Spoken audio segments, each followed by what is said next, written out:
el paisaje urbano, ¿no? Y las formas en las cuales se están configurando los estudios sobre el paisaje urbano o sobre el urbano, ¿no? Porque ustedes saben que sobre estudios sobre el paisaje urbano en específico no hay tantos, ¿no? Se habla más de los estudios urbanos y dentro de los estudios urbanos, entonces, ya dependiendo de la disciplina, va adoptando el concepto de trabajo. Ya sea que sea el lugar, ya sea que sea el paisaje, ya sea que sea la región, ya sea que sea el territorio, ¿no? Nosotros trabajamos mucho con el paisaje, con el espacio, a veces con el lugar, ¿no? Aunque muchas veces hay cierta cacofonía en cómo utilizamos los términos.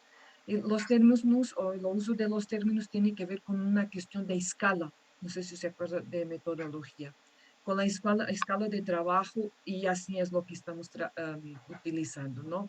Entonces aquí yo les puse dos ámbitos, ¿no? Por un lado, el análisis de la estructura morfológica, que eso normalmente es muy de los arquitectos y urbanistas, también un poco de los paisajistas, ¿no? ¿Y qué tiene que ver este análisis de la estructura morfológica? Densidad, diseño, la planta, los espacios públicos urbanos, ¿no? Si son cuatro, si es una plaza, si es un jardín, los edificios y el skyline. ¿No? Esta es la primera base de aproximación y casi siempre es la base de aproximación que nosotros tenemos en términos del paisaje urbano, ¿no? Ustedes cuando hacen análisis de proyectos, ¿no? ¿Qué hacen? Básicamente es esto, ¿no? Lo que hacen después es ver si hay gente o no hay gente, pero normalmente es una estructura bastante vertical y que en sí mismo o sea, permite ver lo que el ojo puede ver, pero no permite ver qué es lo que está por detrás de esa configuración, que es a mí me parece que lo más significativo, o sea, ¿por qué hay cuatro calles y no hay una? ¿Por qué el transporte pasa por aquí y no pasa por allá? ¿No? ¿Por qué aquí pusieron un jardín y allá? No, ¿no? Eso ya implica otro ámbito de análisis, ¿no? Y eso tiene que ver con las condiciones políticas económicas, ¿no? Eso es como integrarle una categoría diferenciada al estudio del urbano, el estudio del paisaje urbano, ¿no? Es entenderlo en términos de lo situado, ¿va? Es entenderlo a partir de los procesos políticos que se están dando en ese momento. Y era lo que les comentaba hace rato, con el neoliberalismo esto se vuelve más determinante. ¿Por qué? Porque pasamos de un proceso de desindustrialización a un proceso de urbanización. Y esto es muy importante. Si viene en la modernidad la clave de producción de capital en las ciudades era la industria, ¿no? Viene un proceso de desindustrialización, ¿no? Y entonces, que es cuando entra el estado de bienestar, y después viene un proceso neoliberal, ¿no? Un proceso neoliberal que encuentra en el urbano la clave más importante para seguir acumulando capital. Sí, sí, sí, vamos entendiendo, ¿sí? Sí, sí. Perfecto, perfecto. Claramente que hay una correlación, claro está, entre estas condiciones políticas y esa estructura que tiene que ver con la evolución de las ciudades. Aquí ustedes pueden leer un librito pequeño que es de breve historia del urbanismo. ¿Sí lo ubican? Sí, es muy bueno. Ajá, entonces ellos les da un panorama de cómo fue evolucionando la ciudad, desde la ciudad media, ciudades medievales, ¿no? Ciudades industriales, ¿no?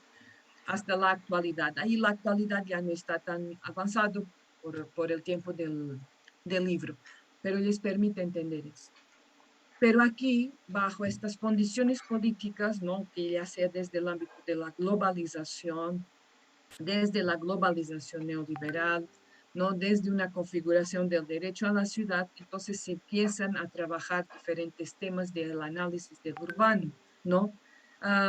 Que no va mucho más allá de la política, ¿no? Que ahí sí el urbanismo sí ha empezado también a tener incidencia en los estudios y la arquitectura, y creo que, bien, sí, un poquito la arquitectura de paisaje, ¿no?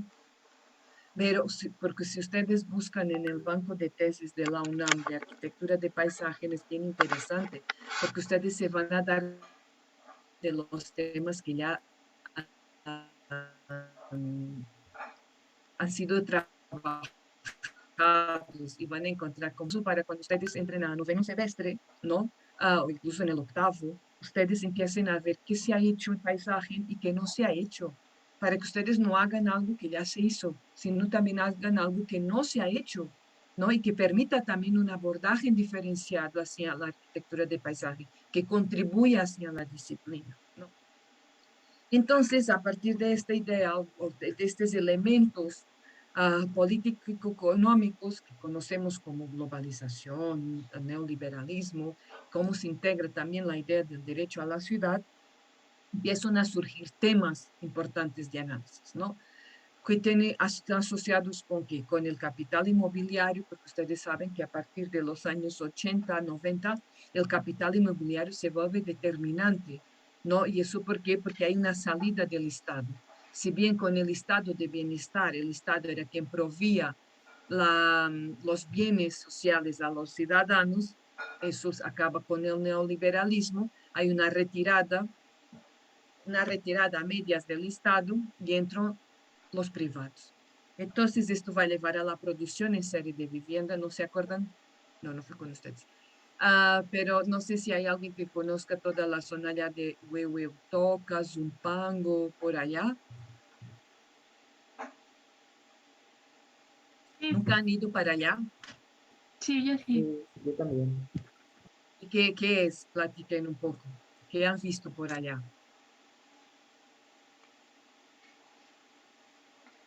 Mucho crecimiento mm, urbano, por así decirlo. Bueno, vivienda. Mucha Eso, vivienda. Muy mañana. poco. Eso es bien importante. No es crecimiento urbano, no es crecimiento de la ciudad, es crecimiento de vivienda a lo bruto, ¿no? Y eso es parte de este proceso de cambio de funciones del Estado hacia los privados, ¿no? También se empieza a generar muchos megaproyectos, así un megaproyecto que sea para ustedes así muy como que les surja, que les venga algo así a la mente, ¿no? Que de hecho ha generado mucha polémica por el corte de árboles y eso. Sí, Y en está los muy, cerros y como muchas zonas que eran verdes, sí, superviviendas y de que ahí construyen las escuelas y calles chiquitas y así. así es, por ejemplo, eso es un lado pero el otro lado, y como un ejemplo que tenemos ahí cerca de la UNAM, las torres mítica, ¿no? No sé si ustedes escucharon hablar que empezaron a tallar los árboles. ¿No vieron nada en las noticias? Sí, yo me acuerdo que que parte de, según se supone que la propuesta de esas torres era que eran a favor del medio ambiente y no sé qué, pero talaron muchos árboles. Sustentable. Y ¿Ya vieron la dicotomía entre el discurso y la práctica? Sí, sí, Eugenia, perdón. sí, no, y que también tenían algunos problemas con la Secretaría de Ecología también. Así es. O sea, si por un lado hay un discurso, ¿no? Del cuidado del medio ambiente y de la sustentabilidad, ¿no? Porque los edificios son inteligentes y todo el rollo, ¿no? Pero eso es hacia adentro y hacia afuera, ¿no? Se talla los árboles, se está llevando a un proceso de desplazamiento de las personas que viven ahí en el pueblo de Joco, ¿no? Hay una foto, no sé, ustedes ya fueron allá a la iglesia, vayan. Oigan, lástima que ahorita estamos con el COVID, porque si no, un día nos íbamos de recorrido, que creo que es más interesante, íbamos justo por ahí ver, para que ustedes vieran, o sea, como si ustedes están en la iglesia de Joco, es como que están ahí y de repente está aquí toda la construcción en altura, ¿no? O sea, se ve claramente que lo que quieren es la misma, esta torre, ¿no? Ir acaparando ahí al pueblo, ¿no? Para conseguir constituyendo o ampliando esta macrozona, de desarrollo inmobiliario. Sí, Fernanda. Quería hacer un comentario porque, por ejemplo, incluso cuando vas bajando por los ejes, se siente como si estuvieras viendo ahí un barco gigante en el horizonte. Cuando ves todos los edificios, no sé si sea una de las torres de las que hablas, no estoy muy segura, bueno, no estoy ubicando muy bien, pero cuando vas bajando por eje 8 y eje 7, se ve así como si fueras viendo un crucero ahí en el mar. Siento que sí contrasta mucho el tamaño de las edificaciones. Entonces, no sé. Exactamente. Ahora, si ustedes van a la iglesia, uf, se mueren, ¿no? O sea, realmente es impactante lo que se visualiza desde ahí. Pero eso ha sido parte de la configuración de estos megaproyectos, ¿no? El circuito interior, por ejemplo, ¿no?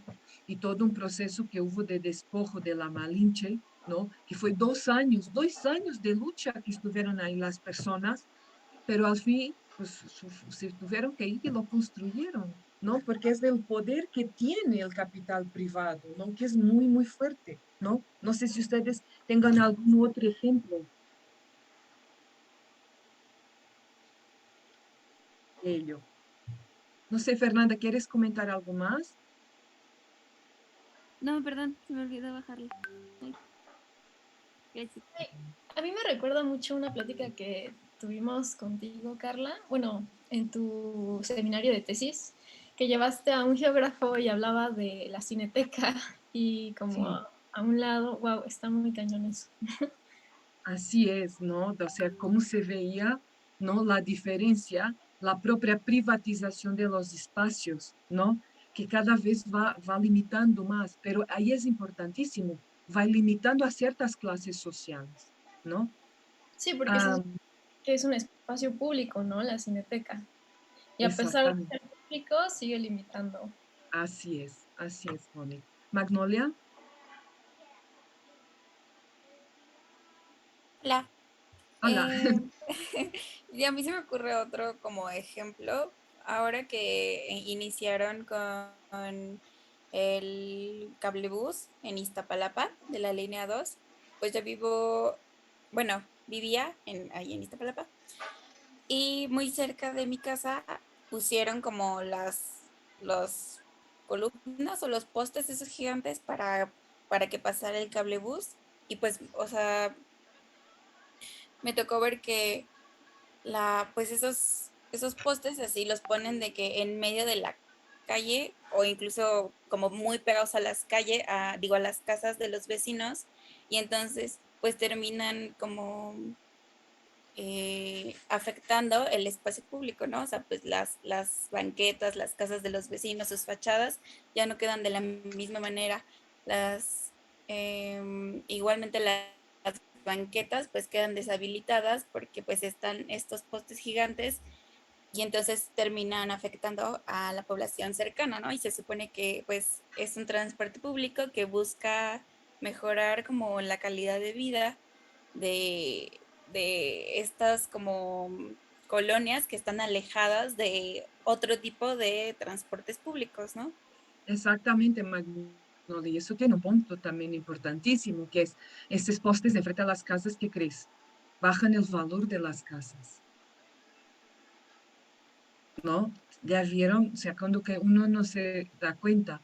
Entonces, si uno cuando empieza a cuestionarse, se da cuenta de cómo siempre hay, o sea, esta desigualdad, y eso ustedes van a verlo en el texto de Harvey, que siempre esa producción del urbano siempre es dicotómica, ¿no? Es más, o sea, vamos a ponerlos en términos dicotómicos ahorita, porque yo creo que es más, y lo vamos a ver por qué, pero siempre hay una condición de clase, ¿no? En términos, o sea, como el primer nivel, ¿no? Siempre hay una condición de clase, porque si ustedes se dan cuenta,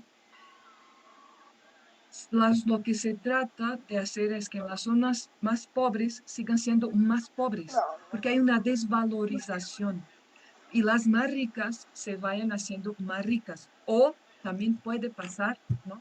Como el caso de Mítica, que lo que está buscando es que se va ampliando, ¿saben? Y va mandando fuera las personas que viven ahí, porque como ese terreno sube de valor, las personas van a tener que ir porque no tienen dinero para pagar el predial, porque el valor del suelo aumenta. Pero en el caso que tú estás diciendo, Magnolia, es un proceso inverso. Entonces, eso hace que las zonas se desvaloricen más, ¿no? Y entonces eso hace que pueda que haya menos intervención también. ¿Ya vieron cómo es tan perverso el sistema? ¿Sí, Octavio? Justo ahorita que dijo Magnolia eso de cablebús, creo que también, bueno, yo no frecuento mucho el periférico, pero las veces que he llegado a ir peatonalmente, creo que también los cruces peatonales sobre el periférico son como muy, no sé, o sea, la verdad como que no, como que tiene eso mismo, o sea, como que no se sienten como amigables, todos sino son muy peligrosos, son oscuros, son muy concretos, y también pasa justo lo que decía Magnolia, o sea, literal, yo recuerdo haber visto como a la altura más o menos como de, no me acuerdo, la verdad no me acuerdo, pero justo eso, de que literal era la calle y se veía, pues ahí, todas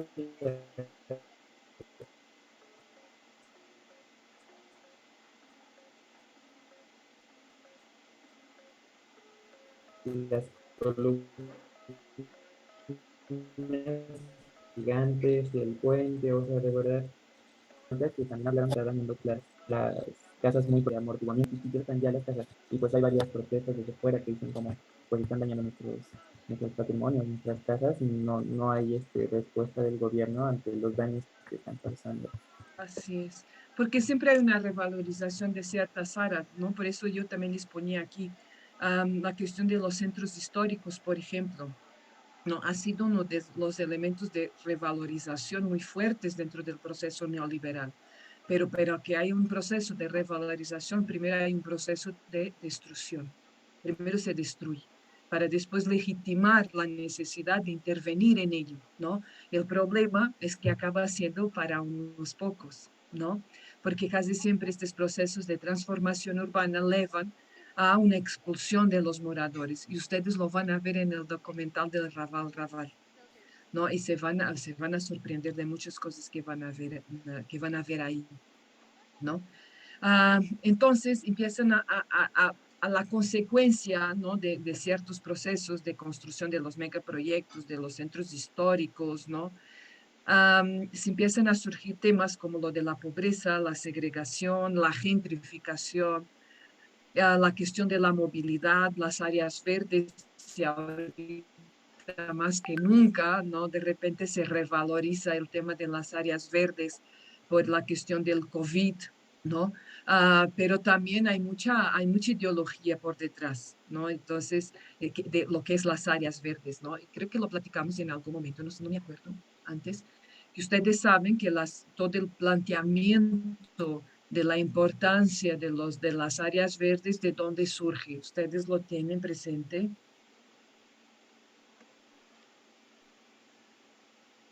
O creo que no lo hemos visto, ¿verdad? No lo vimos en metodología.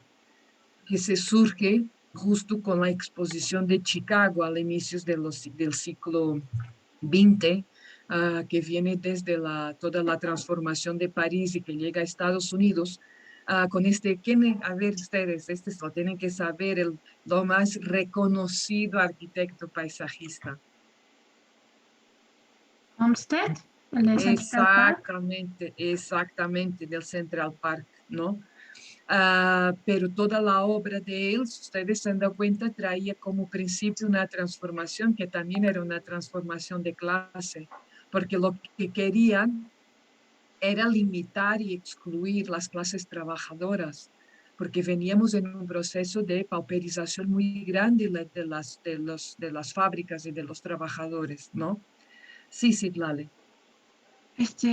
Bueno, ahorita que mencionas eso, me surge duda porque yo pensé que, o sea, por ejemplo, al hacer Central Park y querer no me acuerdo cómo se llama en inglés, pero es como ciudad naturaleza, algo así. O sea, cuando pones un parque en una ciudad, aumenta el precio de las viviendas que están alrededor, pero había como, mm, o sea, recuerdo leer que él lo que quería era combinar las clases, o sea, que todos fueran ahí haciendo, o sea, que el parque no estuviera bardeado, por ejemplo, o sea, que todos pudieran llegar por cualquier parte y, por ejemplo, no poniendo unas columnas enormes a las entradas, sino como hacerlo más como calmado, como bienvenido para todos. Pero entonces me No, confundí, no, pero sí, está bien, Citlali. No es cierto lo que tú dices, pero una cosa y es ahí donde uno tiene que estar listo, es lo discurso, otra cosa es la práctica, ¿no? Porque todo lo que él hizo, ¿no? Fue de mucha exclusión social, porque lo que hizo fue sacar todos los barrios pobres del entorno, ¿no? O sea, ¿cómo explicarlos? Ya, un buen ejemplo, Citlali. ¿Cuál es el eslogan del Parque La Mexicana? uy, no recuerdo, pero sí, sí siento como esta exclusividad de que, Ah, pero la sí. ideología, los discursos, no, es para todos, ¿no? ¿No? Es Ah, ok. para quien Ujú. pueda, ¿no? Pero en la práctica no lo es, porque hay mecanismos sutiles de exclusión hacia adentro, ¿no? Y no solo hacia adentro, también hacia afuera, desde los mismos personas que viven ahí. Sí, Plale. Sí, también como lo de que los policías, o sea, yo fui justo con unas compañeras y estábamos anotando unas cosas, pero, o sea, de que venían y así, y justo se acercaron con nosotros a preguntar qué hacíamos.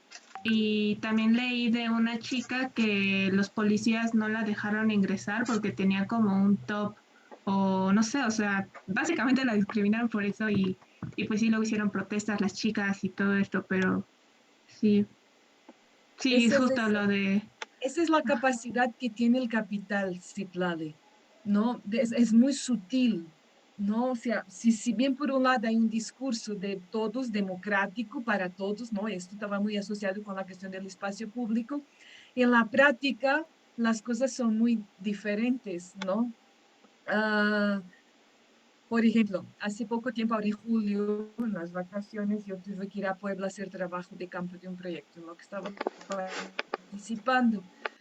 Y andaban haciendo levantamiento en las calles, pues, ¿qué crees? Pero las calles cercanas a donde está el palacio del gobernador, que no es palacio, es una casa que ellos reformaron y ahí está el gobernador. Pues, ¿qué creen? Pues 2 o 3 veces vino la policía. Hasta la última vez me sacó, que yo no podía estar ahí, pero porque no puedes estar en la calle, no, la calle es pública, no puede estar ahí, ¿no? Si bien, y fíjense cuál es el eslogan de la ciudad, ¿no? ¿Cómo es la ciudad de todos? Algo así, ¿no? Una cosa, pero en la práctica es muy diferente, ¿no? Am, ¿Cómo es lo de mítica? Vive en lo más alto, pero pues, ¿quién puede vivir en lo más alto? ¿No? Siempre los discursos desde la integración, pero después que te limita tu condición de clase, ¿no? Citlali. Una vez yo fui a un centro comercial con la niña y la niña aquí, pues, ¿qué creen? No, la niña no puede ir ahí porque hay reglas de comportamiento. Entonces, es lo mismo que pasa en esto. O sea, cuando se establece programas de renovación urbana, tiene que encontrar formas de legitimarlo. Mira, yo les voy a poner un texto para que ustedes lean ahí, muy interesante. Pues creo que también, oye, ya no sé si es de Mike Davis o este es de Michael Sorkin, es sobre Los Ángeles, ¿no? Como hubo todo un discurso, y eso es parte del neoliberalismo, todo un discurso de criminalización de los pobres. ¿Para qué? Y de los sin abrigo, para legitimar la retirada de ellos del centro para que se pudiera renovar. ¿Ya vieron? Interesante es esto. Y esto tiene que ver con la condición de un público, pero que no es un público del mismo orden, ¿no? Esto también lo vamos a ver. ¿Qué es lo que implica ser ciudadano del orden? Estar establecido, ¿no?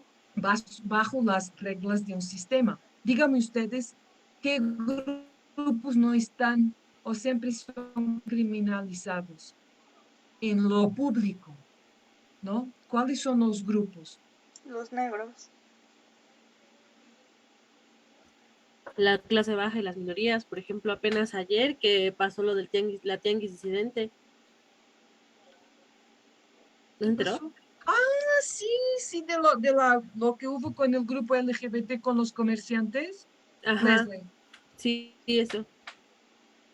oigan, ¿ustedes se acuerdan de esta chica que apareció allá en Química junto a un poste? Sí, estuvo terrible. ¿Ustedes se acuerdan de los discursos? ¿No se Pues acuerdan? sí, o sea, decían que, pues, como que había sido ella, ¿no? Que había sido su culpa, que se había... O sea, si estamos hablando de... ¿Era lesbi, no se llamaba? Si Así estamos es, hablando de lesbi, pues, o sea, todo el mundo decía que había sido... Bueno, más bien que ella se había suicidado. Pero, pues, o sea, las circunstancias son de que casi imposibles. No, casi. No, son imposibles para que eso haya sucedido.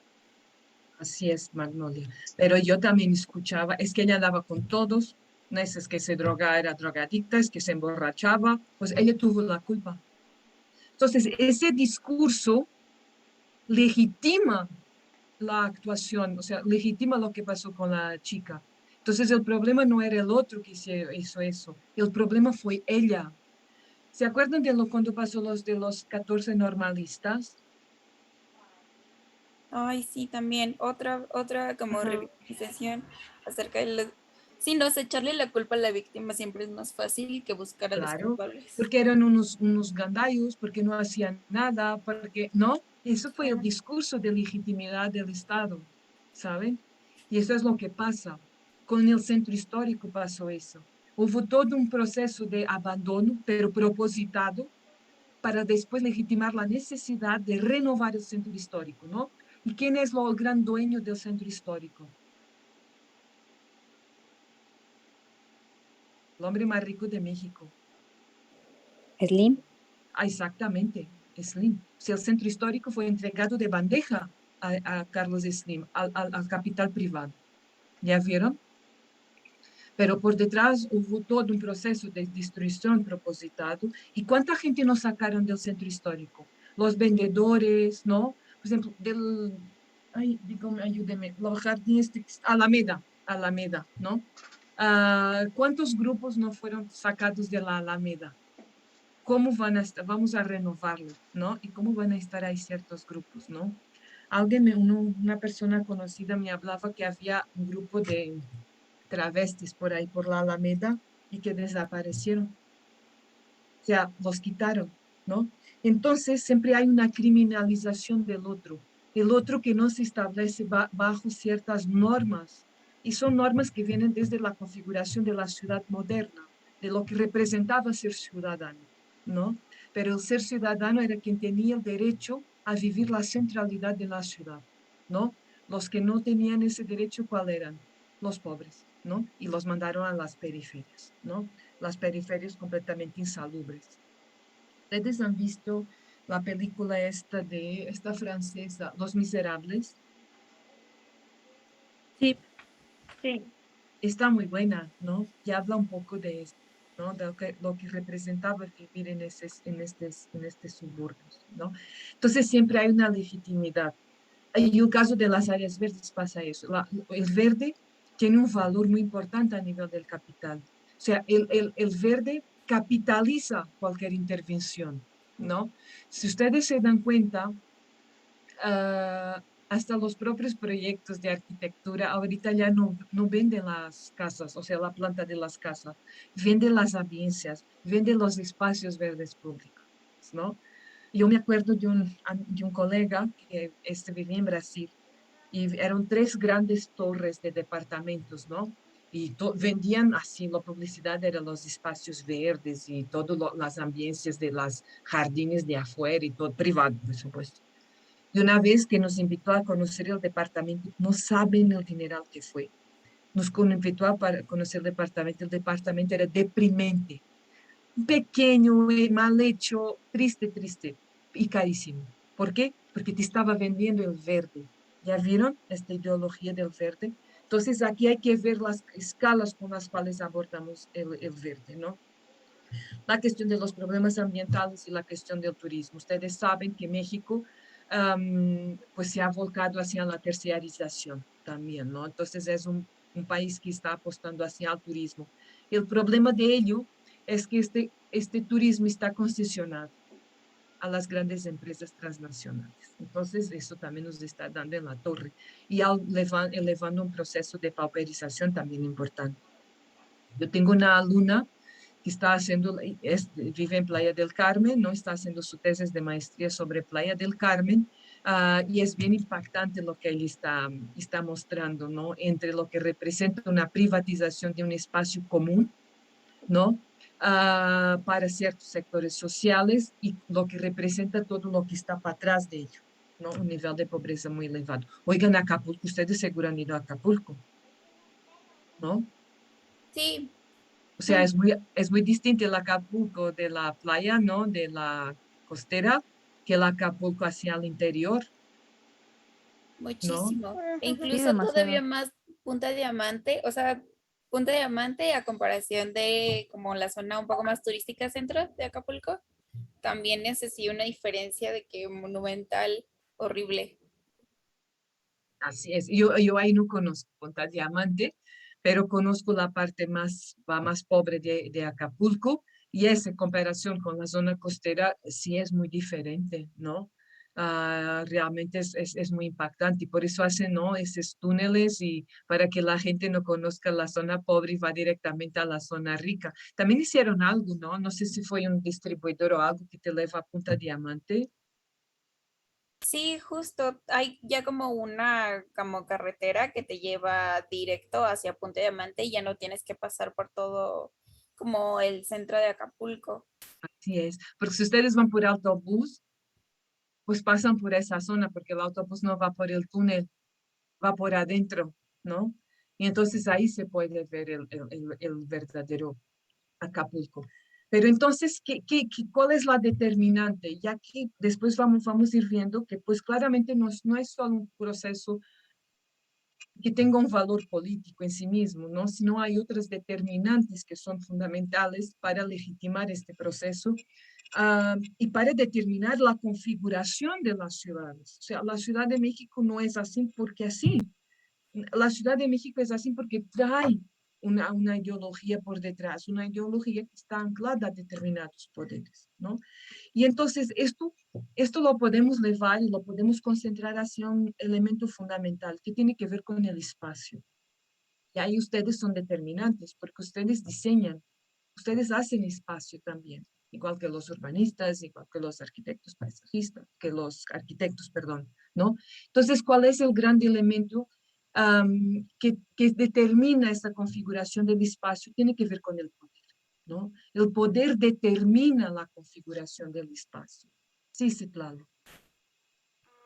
Bueno, a mí me surgió una duda como algo general y no sé, bueno, eh, ahorita hablando de todo esto, pues básicamente en este sistema un área verde aumenta el precio.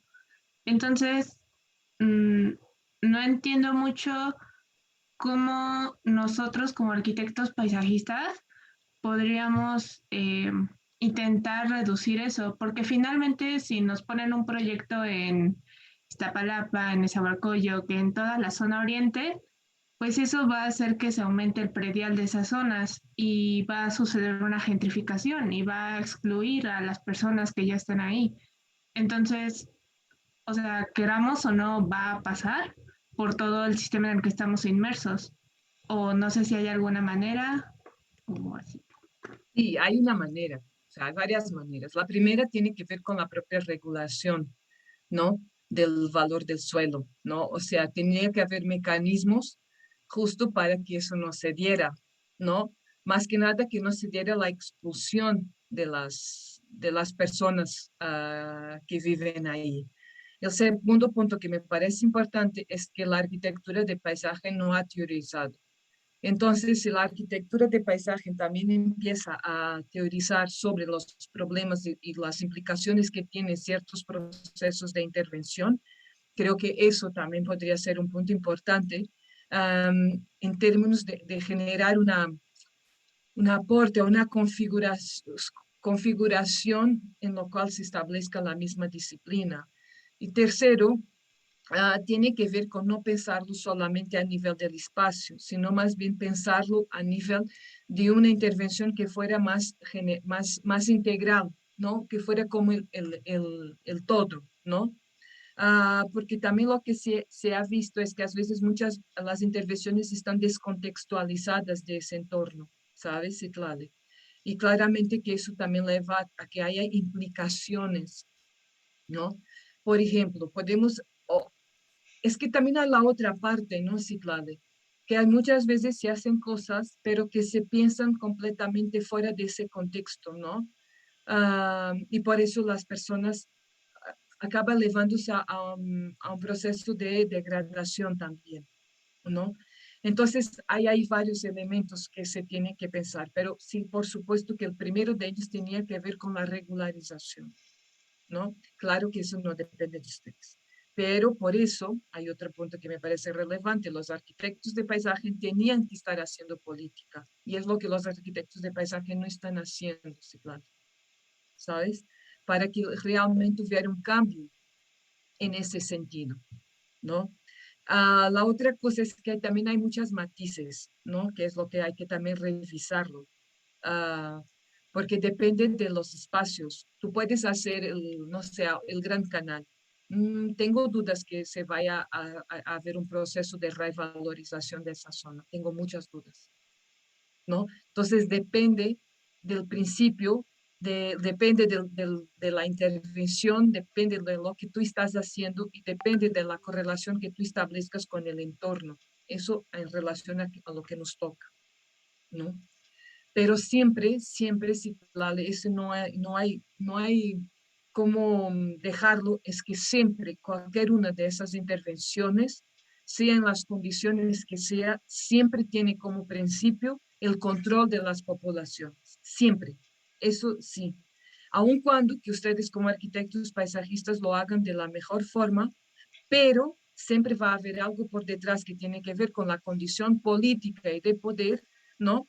Que esa sí no es neutral, ¿no? Que a lo mejor ustedes hacen las cosas dentro de los parámetros que ustedes reconocen como la forma óptima de intervenir, pero eso es una cosa, pero por detrás hay un planteamiento que tiene que ver con el poder y con la condición de regularización de las relaciones sociales. Eso es el tema, ¿no? Claramente, si lo metemos hacia la forma, también podemos entender que la misma forma también regula esas relaciones sociales, ¿no? Y que a veces, ¿cómo decirlo? A veces lo que pasa es que no se piensa mucho sobre de ello, no se planea. Podemos ver ahorita toda la crítica que viene desde el urbanismo feminista, ¿no? Al diseño de los espacios y cómo ese diseño lo que establece es un control, ¿no? Que es cierto, pero también tendríamos que volver nuevamente al inicio, o sea, el proceso de regulación política, que es un punto bastante importante. Es una muy buena pregunta. Podría ser tu pregunta de tesis de investigación. Bien, me tengo que ir, que ya me están hablando para la conferencia. Entonces nos quedamos aquí con esta idea del espacio. El espacio es el elemento, es la estructura fundamental de control de las relaciones sociales, ¿no? Y por ahí entendernos que toda la proyección que se establece por y a través del espacio no es neutral, ¿no? Hay una condición inherente que busca regular y regular a los sujetos, por supuesto. Entonces, ya la próxima semana, ustedes, yo creo que con el texto de Harvey les va a gustar mucho. Y después la otra semana seguimos viendo esta parte del espacio a partir de entendernos la ciudad como un fenómeno económico. O sea, la ciudad es una fuente de producción de capital óptima, es la mejor. ¿no? Más allá de la producción agrícola, nada, la ciudad es la gran ancla de producción de capital. Entonces, claramente que esas formas van a estar asociadas a esa misma configuración del espacio. Entonces, vamos a ver esta parte de vermos cómo se fue desenvolviendo las ciudades. Vamos a ver muy rápido para irmos entendiendo cómo cada periodo político fue determinante en términos de una determinada configuración espacial, ¿no? Pero que tenía como principio un orden, ¿no? En términos de acumulación de capital, ¿sí? Bien, cualquier duda, cualquier cosa que necesiten, cualquier cosa que no entiendan, por favor, de la lectura, lo que sea, me avisan, porque no se puede tener dudas, ¿no? Para que ustedes puedan seguir trabajando, ¿va? Ya sea en el chat, por correo o de manera individual, me avisan si tienen alguna duda, ¿va? Sí. ¿Sí? Oye, Carlita, ¿el programa no lo vas a subir al Drive? Sí, ahorita subo la tabla, no la quería compartir antes de hablarla con ustedes. Quería primero hablar con ustedes y ahorita subirla, ¿va? Ok, muchas gracias. Sí, pues a ustedes. Entonces nos vemos en 15 días, ¿va?